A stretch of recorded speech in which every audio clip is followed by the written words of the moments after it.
Uh, anyway, guys, like I said, we're going to go over these various graphs here, and the good news is, and that what I did this morning was I just looked up macro AP macro graphs, and there are countless sites that they're either videos or they're just a bunch of stuff that just shows these things. So I'm going to show you one of them just to remind you of these various graphs, and a lot of these things come with information that's pretty handy in addition to explain the graphs as well.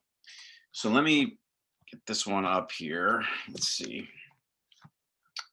So this one, I just grabbed one that comes from the Khan Academy.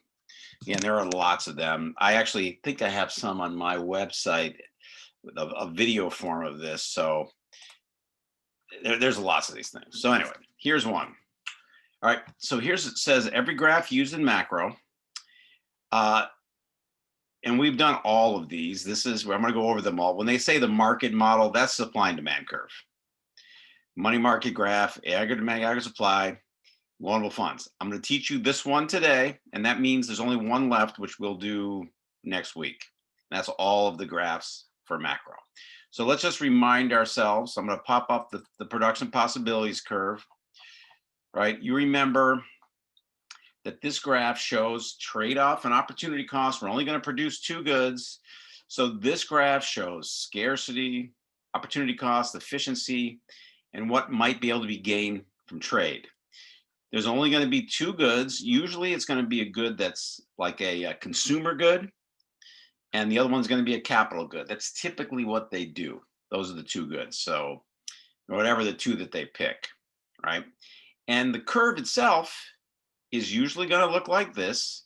And as you remember, that's an increasing cost curve. That means the more of one good I make, the more of the other good I have to give up. And that's why it looks like this. And so we've got that figured out.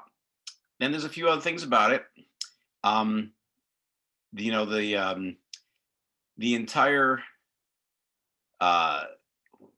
The entire curve can shift outward, and that means that we get economic growth, and that would happen if we have more resources or more technology, or if we have less resources or less technology, the curve could shift inward.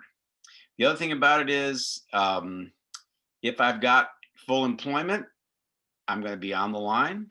If I have a recession, I'm going to be inside the line. I can't be outside the line. That's impossible unless I get economic growth, right? So, and the other thing to remember is that this line right here, which is what is possible to make in an economy, is the same as the long run aggregate supply curve. So that's pretty much it for the production possibilities curve, but it's one that you ought to know. Second one, I'll put it up, but this is just the supply and demand curve, which you're going to use. But essentially, we understand how these things work. You got price, you got quantity. And the only time you might see this in macro is maybe if they want you to do price floors and ceilings, perhaps. Probably more likely to be using this a lot in micro than in macro. Okay, the money market graph. So this is one of the other ones we got. So the money market graph, you got on the Y. Now they're labeling this NIR. Just realize it's important to know that this is nominal interest rates for the money market graph. It's an important distinction between this one and the loanable funds graph, which is real interest rates. And down here is the quantity of loanable funds. So there's just two lines: the supply of money, the demand for money. The supply of money is going to move pretty much only when you have monetary policy. So if the Fed wants to increase the money supply, you would shift this to the right and interest rates would go down. And they would do that if they wanted to expand the economy if we were in a recession. If they want to decrease the money supply, this would go to the left, interest rates go up. The demand for money is going to move anytime that people or businesses or the government, CIGX, wants more money for one reason or another, or wants less money. And that's going to cause this curve to shift. And if it shifts to the right, interest rates go up. If it shifts to the left, interest rates go down. So that is the money market graph. Again, you want to make sure you label directions all the time when you show this graph, so it's clear what it is that you're doing. Make sure you label, this is SM, this is SM. I don't know why they labeled it SM too, but at any rate, make sure you're careful when you do this thing, okay? I don't know what this says here. Assume the economy is in long run equilibrium and consumers wish to hold less money because they use credit cards more frequently. Well, if that means they're going to demand less money, right? That means the demand curve would shift to the left, and the effect of that, would be lowering interest rates. All right, so that's the money market graph. And we know this one, aggregate demand, aggregate supply, shows a lot of things here, but we've done this a bunch this semester. So, it shows us the aggregate demand, aggregate supply model is a way of showing income and price level.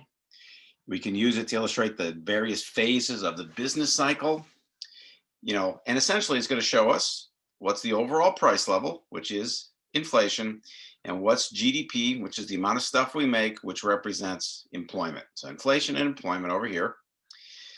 You got a downward sloping demand curve because that means, as the price level goes down, the overall price level goes down, there's going to be more aggregate demand. When the prices are high inflation, you don't demand as much.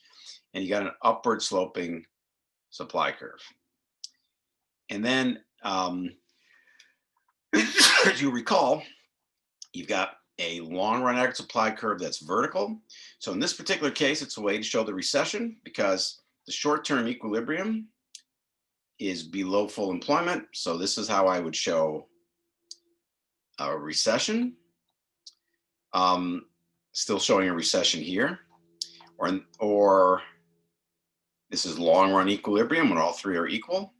Or you got a situation like this that would show that I have inflation because short run GDP is greater than the long run GDP. So those are the more or less ways you're going to use that one, right? So the aggregate demand, aggregate supply. And then the last one is the loanable funds graph, which is very common now. So what does it show? So this is showing the interaction between borrowers and savers in an economy, right? So you've got borrowers on the demand side. They're the ones who demand loanable funds, and a saver supplies them. So over here, you got real interest rates, and over here, you got the quantity of loanable funds. You got a downward sloping demand curve, which just means that the interest rates are high. There's not going to be a lot of, people are going to generally not demand a lot of money because they'd rather have it in the bank. Whereas if the interest rates are high, it's better to keep it in the bank and earn interest on it. But this shows me whatever real interest rates are. And this can also show the crowding out effect because remember, the crowding out effect is when the government has a budget deficit. In other words, they're going to borrow money that crowds out private investment. Well, the government borrows money. That means the demand for money goes to the right. That means interest rates go up. And that means that when interest rates go up, private investment goes down. So here's another example of showing the crowding out effect. In this case here, if there was a situation where we found out that people were saving more money, and that's kind of what's going on right now because of this pandemic, people are not spending as much money. American savings rate has gone up quite a bit. So and our interest rates are very low. One of the reasons might be because people are saving more money, which shifts the supply of money to the right and lowers interest rates. So variety of ways to use the loanable funds graph. Today, I'm going to teach you the Phillips curve. Next week, the foreign exchange market graph.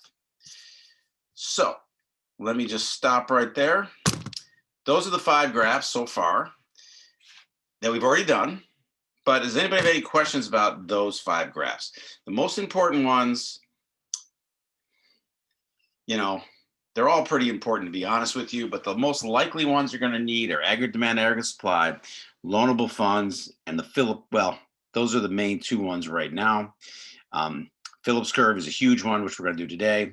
And then the foreign exchange market graph is also going to be used. And like I told you yesterday, if you really understand these graphs, you can use them a lot to answer a lot of the questions. So anyway, Any questions about those graphs before we get on to what we're going to do today? Do they have like a video on everything you just said on Khan Academy? I don't know about that. Of course, I'm taping this, so I'll have a video of it. Plus, there are videos, and I think I might have one on my website. If not, I will at some point.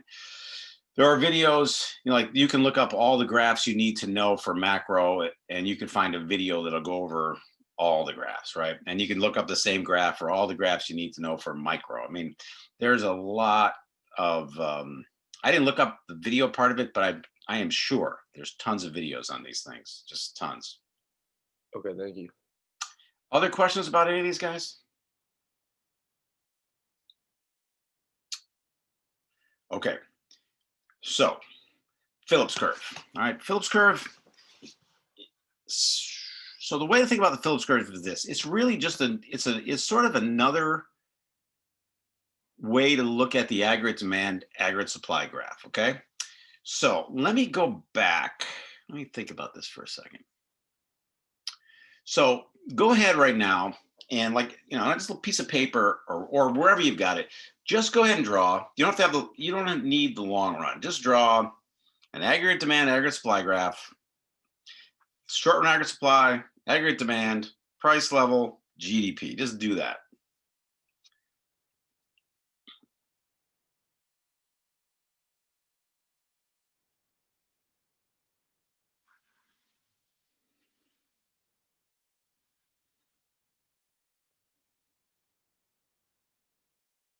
And go ahead and just kind of make like a dotted line that says, okay, this is the price level, dot, dot, dot, dot, dot, at equilibrium, and this is GDP, just so you can see that.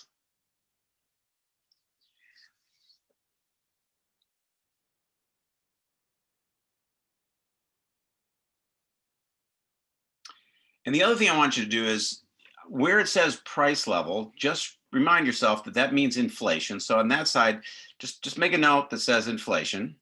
And then where it says GDP, that measures employment. But in parentheses, it can also measure unemployment, right? Because unemployment is just the opposite of employment, right? You can imagine that when GDP goes up, what happens to unemployment? Also goes up. If we have more GDP, what happens to unemployment, not employment? Oh, it goes down. It goes down, okay? All right, so here's what I want you to do. On the graph that you just drew, just go ahead and shift the aggregate demand curve to the right. Just move it over to the right.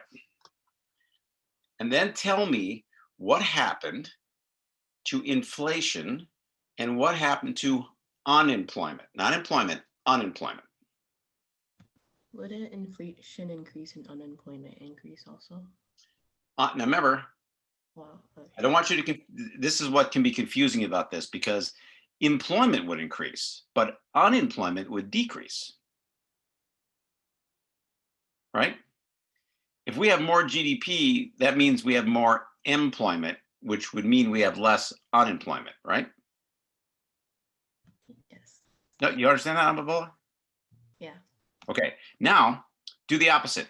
Where you began to shift the aggregate demand curve to the left. And then what happened to inflation and what happened to unemployment?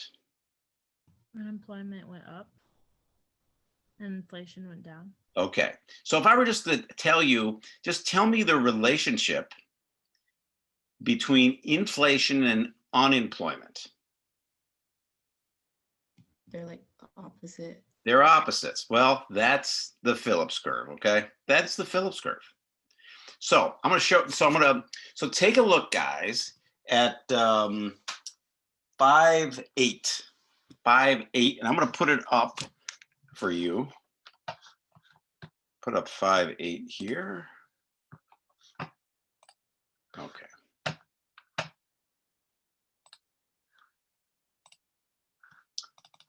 So here's what it says. So now I don't know, man. I don't know if this guy, this doesn't seem like great like a great, you guys just figured this out in a matter of a minute, but this is what this guy has. This guy named A.W. Phillips in 1958, he did some research and he found what you just found out, that there's an inverse relationship between inflation and unemployment.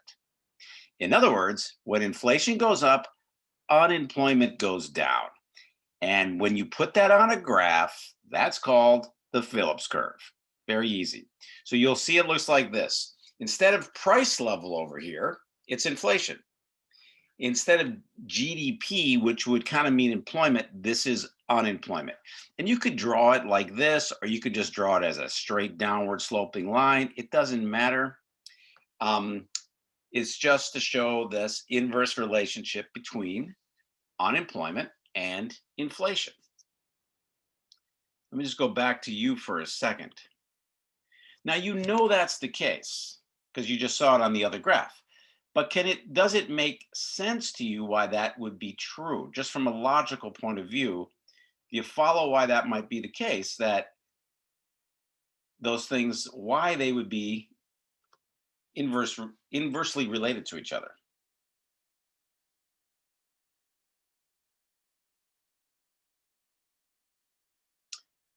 Well, let's think about this. Let's say we have low unemployment, which means we have high employment, which means we have a lot of people working, okay? Which means that a lot of people have money, which means a lot of people are going to be buying stuff, right?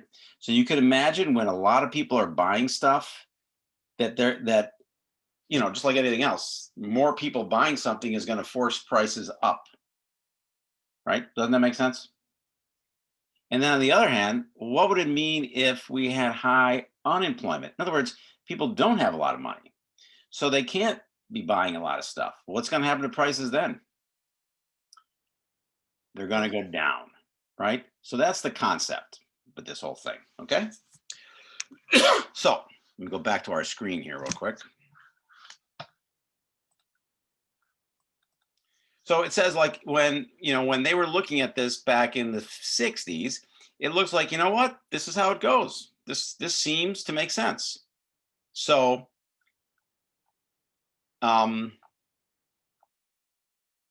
so this is what they did, just exactly what we just did. Here's our graph, right? So we labeled everything. Initially, the price level was here, and real GDP was here. And then we shifted the aggregate demand curve to the left, and we have a new price level and new GDP. Well, we can see that when we shifted aggregate demand to the left, real GDP went down, no question about it. When real GDP goes down, unemployment goes up. This is the weird part. And guys, when you take this AP test, make sure you're reading what are they asking about. I mean, it seems kind of unfair, but are they asking about unemployment or are they asking about employment? Because the answer is going to be the opposite, right? So you got to be careful here.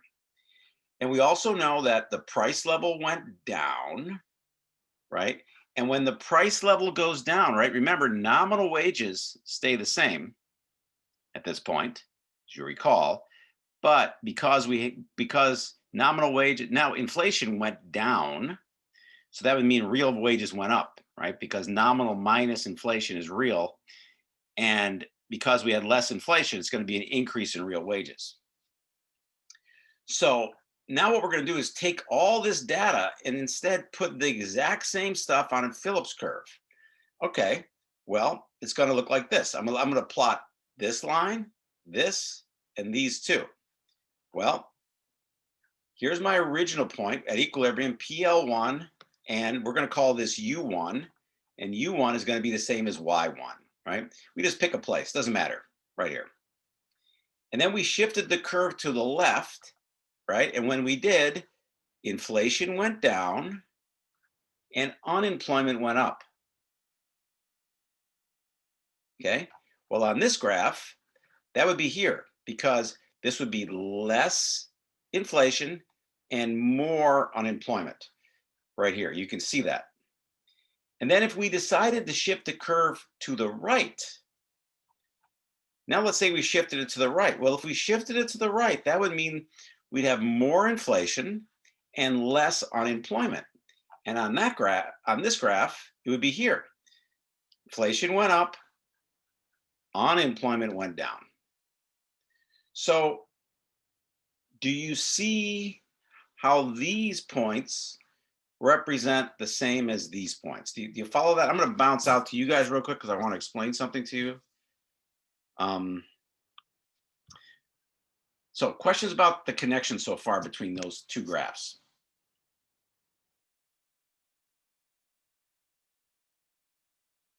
Ritika, you getting it?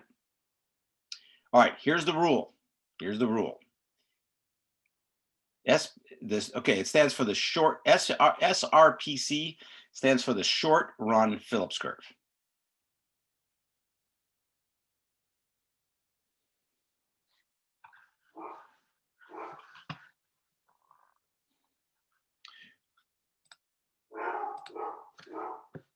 Okay, so here's the rule. The rule says this: if the aggregate demand curve shifts to the right, if the aggregate demand curve shifts to the right, you move along the Phillips curve to the left. If the aggregate demand curve shifts to the right, you move along the Phillips curve to the left.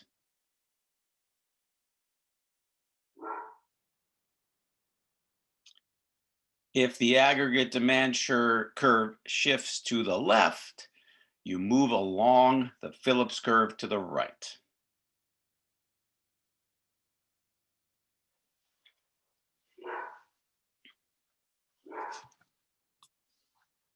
I'm going to go back to the graph, so because I want you to see that real quick. So I'm going to go back to this graph.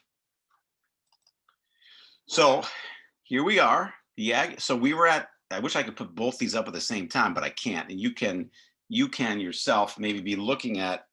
If you have it in front of you, look at the one that has the Phillips curve, because at PL, when we shift the aggregate demand curve to the left, you can see that we were here. And now we move along the Phillips curve to the right. That move that took me from PL1 to PL2 was a shift of the aggregate demand curve to the right. So that means on this graph, it's going to show me moving that one to the left. This is going to slide to the right. And then if we decided to say we're going to shift the aggregate demand curve to the right and have a PL3 up here, that would be sliding along the short run Phillips curve to the left. Okay, so that's half of it so far. So again, it's okay to memorize that and just to have it as a memory thing. But again, if you can read both graphs, it's pretty obvious. If you just understand that on the aggregate demand, aggregate supply graph, that price level is inflation, and GDP can be unemployment. You just have to look at it, think about it in the opposite way. Less GDP means more unemployment, right? So you just have to think of it like that. So let me stop there for a sec before we keep going and see if you're following so far. Any questions? So is there going to be a long run? Yes, there's going to be a long run. That's where I'm heading. I'm heading to the long run. Yep, exactly. Okay, so let me go back to the activity. However, something happened that said, you know what? This doesn't work. Something's wrong here. Well, what's wrong? Well, let's go back to this. Let me get up there. So look, let's suppose, okay, on this graph, okay, let's suppose that, forget aggregate demand right now. Forget that. Just say we're right here. This line doesn't exist. Forget that line, okay? What would happen, you tell me, if we had a supply shock? In other words, something happens and we go to war in the Middle East, or who the heck knows what happens, and we have a negative supply shock. How does that affect this graph? Wouldn't the aggregated supply move to the left? Exactly. So go ahead and do that. Draw the short run aggregate supply curve and move it to the left. Okay, just do that. Now, when you do that, now what happened to inflation and unemployment now? Unemployment increased Yep. and inflation would also decrease. Yeah. So let me go back to you real quick because that is exactly right. So remember, the basic idea of the Phillips curve when this guy came up with it said there's an inverse relationship between inflation and unemployment. But we never had this supply shock happen before. And then one happened in the 70s. It's like, hey, wait a minute now, this thing doesn't work anymore. Now, when we have the supply shock, it's not an inverse relationship. They go together. So what the heck? It doesn't work. So now we have to think about it a little differently. So that's where we're going to go to the next part of this. So hold on here.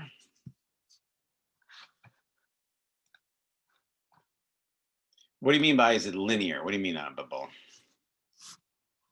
I just meant like the Phillips curve is linear. It can be. You can make it. You could draw it like this if you want to.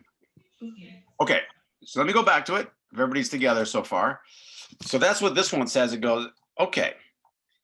Now in the 70s, we had high inflation and high employment, which you may recall is called stagflation. And it's like, something's not going to work here. So here's the second rule. The second rule says this: if the short run aggregate supply curve shifts to the left,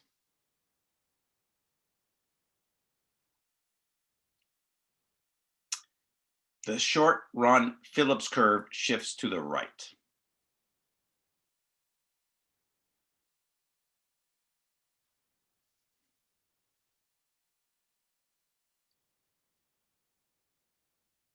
If never mind.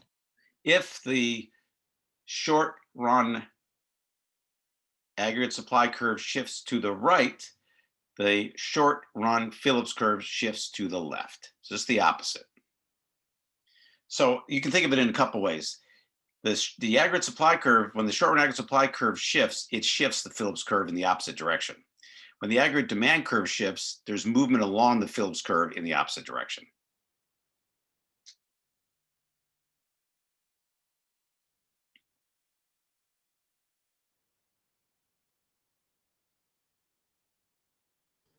What happened if there was like a double shift? What happened to the Phillips curve? What do you mean? Oh, when they both shift?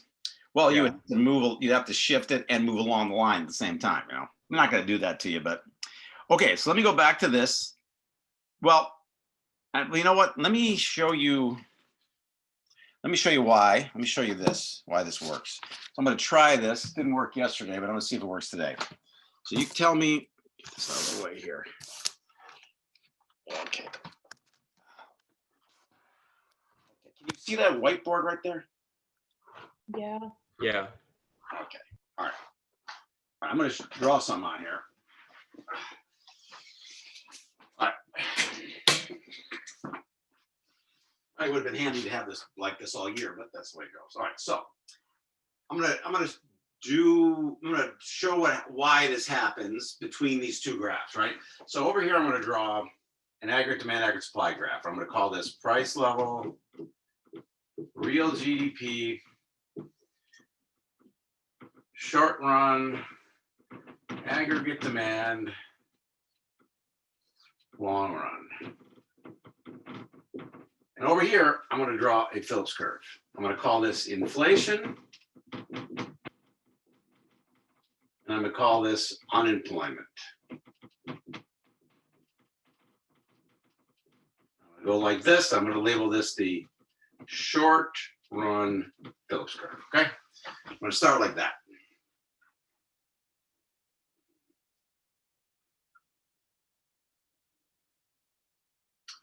And I'm just going to say, okay, we're going to start off right here, and I'm going to call this point A. And at point A, there's going to be that level of inflation and that level of employment. And I'm just going to say, okay, that corresponds to this, just for the heck of it. I'm going to say that's the same as this. Okay, we're going to start at the same point. Okay. All right. So then what's going to happen is, let's say we're going to do just what I said. I'm going to shift the aggregate demand curve to the right. And now we're going to be here. Well, I shifted that to the right. So that means, what do I have to do on this? So look, when I shifted it to the right, notice what happened. I got inflation and I got less unemployment, right? So where is that mark on that graph, on this one? How do I show more inflation and less unemployment? It's gonna either go to the left. I go to the left. I got to like put it right here. And that's going to be point B. Why? Because look, I got just like here, inflation and more unemployment. Or sorry. Yeah, right. So, wait a second. Wait. Yeah, because I have less unemployment. Sorry, because I went here, right? In this case, I have more employment, less unemployment, right? You with me? Okay, so now we know what happens here. We've only done it 15 times. How do we get from here to here? How is that going to happen? People ask for higher wages. People are going to ask for higher wages in the long run. Exactly. And when people ask for higher wages in the long run, what happens on this graph? It goes back to the long run. What moves? The short run. Right, I go like this. Well, that's a leftward shift of that curve, right? Well, what has to happen over here? Shifts right. Okay. Right. I go like this. I'm not good with this angle, but that's a bad line, sorry. But so essentially, if I kept doing this, I'm going to end up with a straight line that's called the long run Phillips curve, which is the same as the long run aggregate supply curve.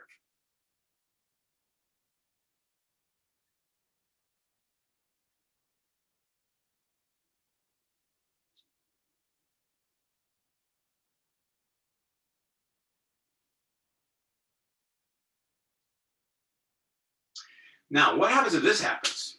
I haven't told you this, but you can probably figure it out. What happens if, for whatever reason, doesn't make a difference why, let's say that, I don't know, somebody comes up with a really great way to harness the power of, like, solar energy becomes very affordable and everybody can get it. And we can figure out a way to lower our energy costs, right? And our resource costs go down, our technology goes up. On this graph here, what would happen if all that happened? Like, we got, more technology, more resources. What happens over here? Would long run aggregate supply shift? Yeah, it's going to go like this. What's going to happen over there? Now, notice where we be then, right? What would happen over there? You should be able to, the logic is the same.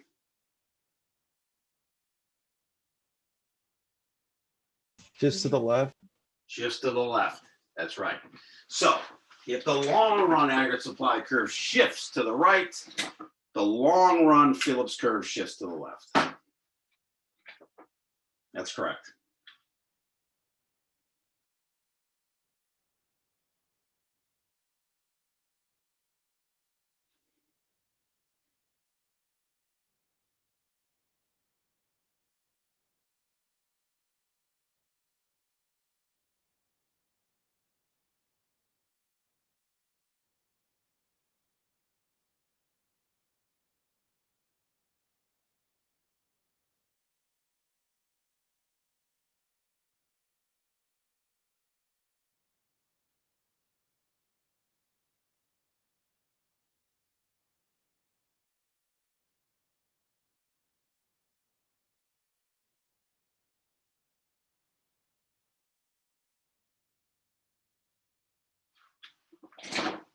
Okay, let's move this back here.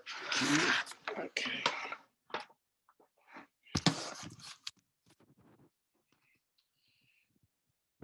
Okay. Let me, before we finish these last activity out here, do you see it? If you can understand that, all I'm doing is just another way to look at, really, you're just interpreting the aggregate demand, aggregate supply curve on this other graph. And that's just kind of the way it works out. Again, if you just want to memorize what happens, I mean, that'll get you the right answer because they're typically not going to ask you to explain it, but you're going to have to kind of know that. So does it all make pretty good sense? Yeah. Okay. So let's look at the rest of this activity here. So notice what they said happened here. They said, okay, well, we had a supply shock, and we know on a supply shock, the short run aggregate supply curve is going to shift to the left. So what happened?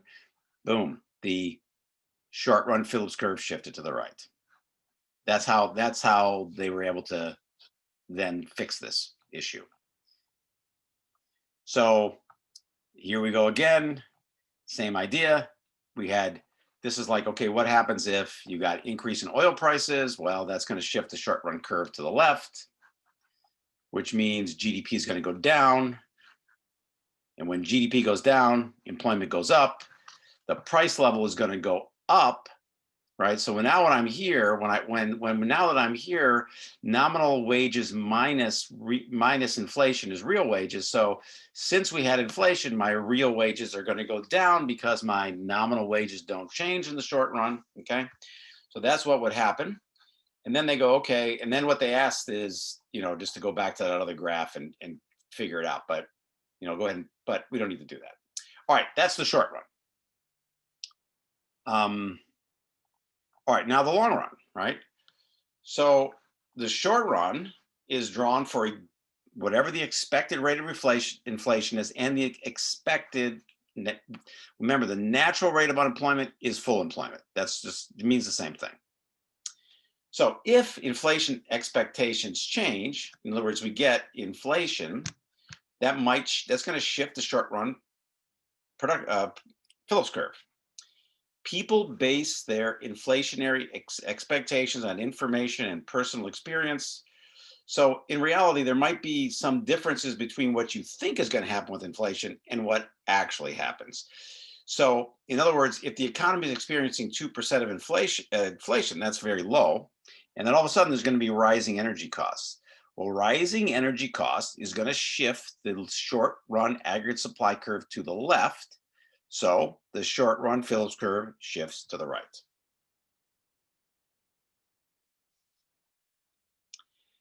So then it says, okay, what happens if the government increases spending? Well, I know if the government increases spending, that's going to shift aggregate demand to the right, Because that's government spending is part of aggregate demand.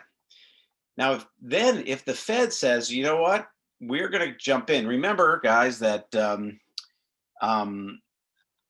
when aggregate demand shifts to the right, that could cause inflation because price level is going to go up.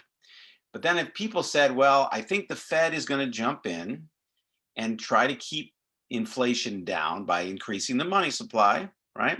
Well, the reason why that would happen is that if people were confident in what the Fed did, then people will not expect inflation. They go, okay, well, inflation's coming, but the Fed's going to do something, and I'm not by increasing the money supply, and I won't have to worry about inflation. Then it says, what happens to actual? Actual is what's really happening, actual rate of inflation, if people expect a higher rate of inflation. Well, think about it. If people think there's going to be inflation, what do you think people are going to do? If you thought prices are going to go up in the future, what would you do today?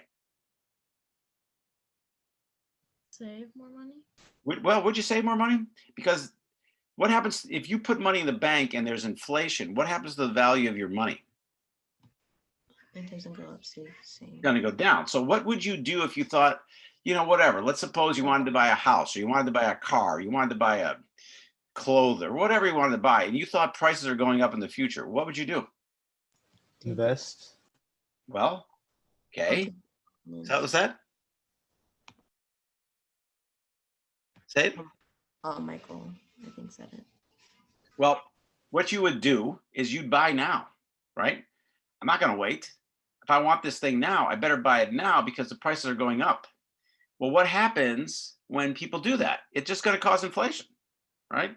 So what this is saying is that if people expect there to be inflation in the future, they're going to actually cause inflation to happen because,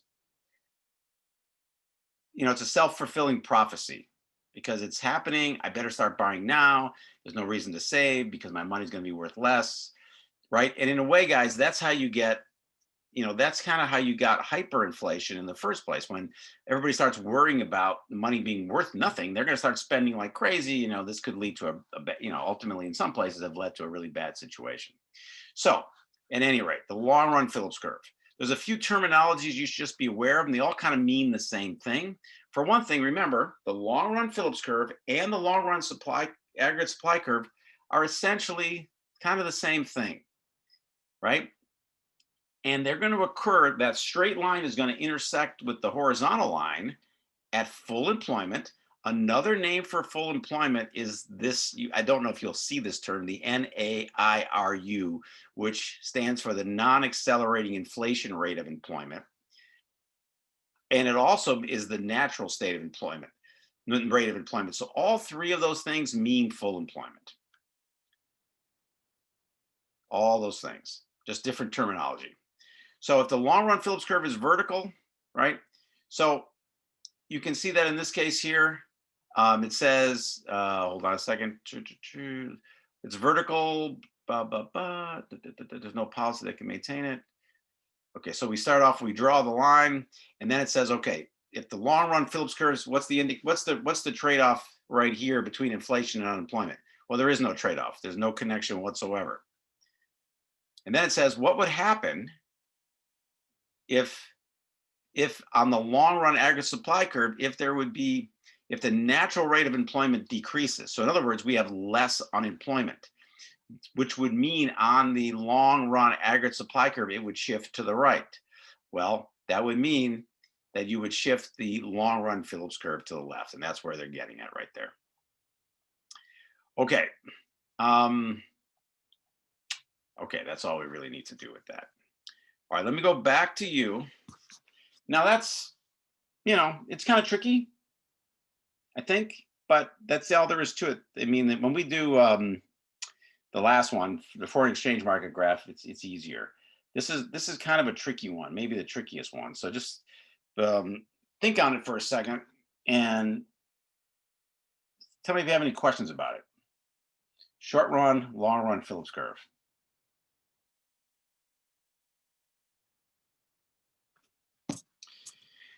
Tomorrow, let me just double check something while I have you right here. Let me see if they have one of these things. I think they do, but let me check.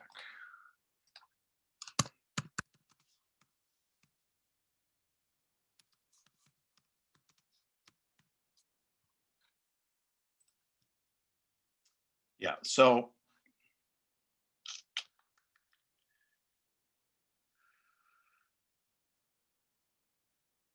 right, you know what I'll do right now? I'm going to pop this up. It's only 3 minutes long. I didn't show it to my first period class, but since that's all I'm going to teach you, let me just show you the AC/DC quick thing on the Phillips curve here.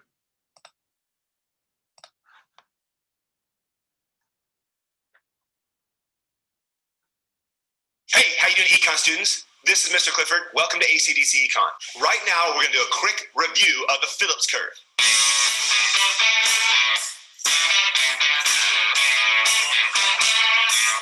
Remember, the economy can only be in one of three places at any given period of time: a recessionary gap, an inflationary gap, or at full employment. It turns out that the Phillips curve shows exactly just that. Up here we have inflation, and down here we have unemployment. In the short run, the Phillips curve looks like this. It's downward sloping. In the long run, the Phillips curve is vertical. Now let's use the graph to find the three different places the economy can be in. The easiest one is right here, which is the idea of full employment. This is the idea of the natural rate of unemployment. Remember, 0% unemployment is not the goal for the economy, right? We're always going to have frictional and structural unemployment. And so 4 to 6% unemployment is considered full employment. In this case, let's just call it 5% unemployment. That's the idea of the natural rate of unemployment. Now, what does a recession look like on this graph? Well, it's a point right there. Notice how there's high unemployment, which is the bad thing of a recession. But what's the good thing? Well, low inflation, right? That's the idea of a recessionary gap. An inflationary gap is up here. Notice we have high inflation, which sucks, but the good news about having an inflationary gap is we have low unemployment. The AP test will ask you to draw this graph showing the three different options, just like they do with aggregate demand supply. The economy is either in a recessionary gap, full employment, or an inflationary gap. Hey, bonus round. Just like aggregate demand supply, the Phillips curve can also shift. So the best way to show this is by having the graphs next door to each other. Over here, we have aggregate demand and supply, and over here, we have the Phillips curve. And they're both showing full employment. If aggregate supply shifts to the left and we have stagflation, remember, higher price level and low output, we're going to be at a new point, point B. That point B is somewhere on the Phillips curve. Well, we have higher price level and low output, which means we have high unemployment. That means the Phillips curve has shifted to the right. We have more inflation and more unemployment. So here's the rule. When aggregate demand shifts, there'll be movement along the Phillips curve. But when aggregate supply shifts, the entire short-run Phillips curve will shift. Bonus round. We're back at full employment on both graphs. Let's say there's an increase in aggregate demand leading to an inflationary gap. And since demand shifts, we have a point on the short-run Phillips curve right there. Remember, this is the short run. What's going to happen in the long run on both graphs? In the long run, when we have inflation, wages will eventually go up and resource prices will eventually go up. That means the aggregate supply curve will shift to the left, putting us back at the long run aggregate supply, or back at full employment. That new point, point C, is somewhere on that graph. Aggregate supply shifting means the Phillips curve will shift to the right. That puts us right there at point C, both of them showing the idea of the long run. Now that completely explains why we have these two vertical lines. This line shows how much we're going to produce in our economy at full employment. And this vertical line shows the natural rate of unemployment, the amount of unemployment we're going to have when we're in the long run. Don't forget to check. Okay.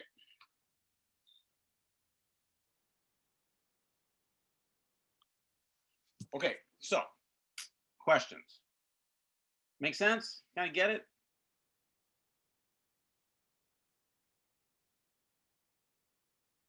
I only see two of you now, so I can only ask two of you. Cody? I mean, yeah, I mean, I get it. Okay. Katika, what do you think?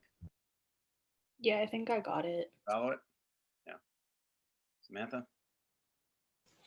I had a question. Yeah.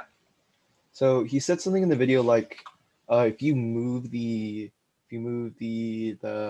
short run aggregate supply aggregate demand, it like moves along the Phillips curve. Remember, along the yeah. If you shift the aggregate demand curve to the left, you move along the Phillips curve to the right. If you shift the aggregate demand curve to the right, you move along the Phillips curve to the left. You move along the short run. The short run. Yes, the short run. The only thing that's going to shift the short run curve is when the aggregate supply curve shifts. Okay, I have a quick question. Yep. This is for the long run Phillips curve. Yep. So what would it like naturally be at? Like the percentage of it? Would it be like 0 if we're at 40? No, won't be at 0 because it's going to be at the natural rate of unemployment, which is around 5%. Okay.